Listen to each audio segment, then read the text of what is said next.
going to be very basic. You can look at the histogram of the residuals.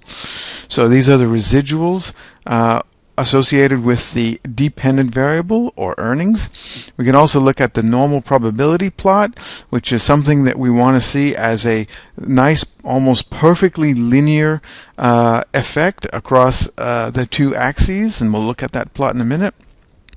And I think another one that people commonly do is they use the Z predictor variable as X and the Z residual variable at Y, and this is going to create a scatter plot, and we hope to see that that plot will basically not reveal any patterns in the data. Basically, you want to see a bird's nest. You just want to see scattered data that seem to be randomly distributed across your bivariate plane in the scatter plot. And we'll take a look at that in a minute. The sample size is only 25 in this. It's not the greatest sample size for a linear regression period, but especially for doing analyses associated with the assumption of heteroscedasticity, it's pretty tough to actually test it in a really sophisticated, meaningful way. But we'll still do it here just for demonstration purposes. Go to Continue. And I think that's all we're going to do here. You can save various residuals if you wanted to get really sophisticated in how you test your homogeneity of variance assumptions. But we're not going to do that here. I just want to keep it simple. And click OK. And here's the output for the regression analysis in SPSS, and we can see that the descriptive statistics in the first table, mean earnings is $545 weekly earnings. Now this is back in the 90s, so that's not accurate anymore in 2011, but back in the 90s or late 90s, which is I suspect where I simulated these data from, weekly earnings was $545 with a pretty big whopping standard deviation of 401. So that means there's a lot of variability in earnings, which is what we'd expect in reality. You know, a lot of people earn, some people, a small percentage of people earn a really huge amount of money, but most people are lower than that, substantially so. Now, education, the average is 13.56, so a little more than high school, and the standard deviation is 2.93. In the next table, we've got the correlations, and we've got, well, with a single correlation, and it's a 0.423.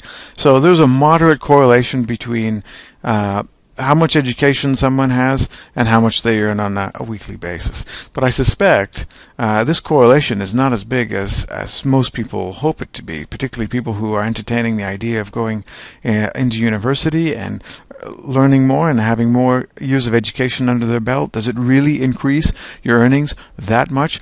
Looking at this correlation, I'm be thinking not by a lot, like not by a huge amount. We'll see in more precise detail what the values are exactly. Now, this is variables entered, removed. That's more from the multiple regression type table that will be meaningful here. It's not. Model summary. I think what's important here is you get the R value, which is repeated from a previous table, and you get the R squared value, so 17.9% of the variability in earnings, weekly earnings, can be accounted for by years of education. So less than 20% of the variance in earnings is accounted for by education. So it's a very meaningful predictor, but it's not accounting for a huge amount. And when you adjust it, this is interesting in SPSS, particularly when your sample size isn't very large. And with 25, that's not very big. And we can see that SPSS has estimated the adjusted R square at 14% of the variance, so less than 15% of the variability. And the difference between R square and adjusted R square becomes smaller as your sample size gets larger, and I would say anything over 100, and the difference between adjusted and R squared is going to be pretty trivial. And I guess I don't want to say too much about it, but basically, if you have only 2 people in your sample size, an N of 2, you will get perfect correlation every single time. Just by necessity, because if you've got any variability in your data, one's going to be higher than the other. So you're either going to get a perfectly positive correlation or a perfectly negative correlation. That might sound very odd to people, but if you calculate this yourself by hand, just an n of 2, you will always get a perfect correlation.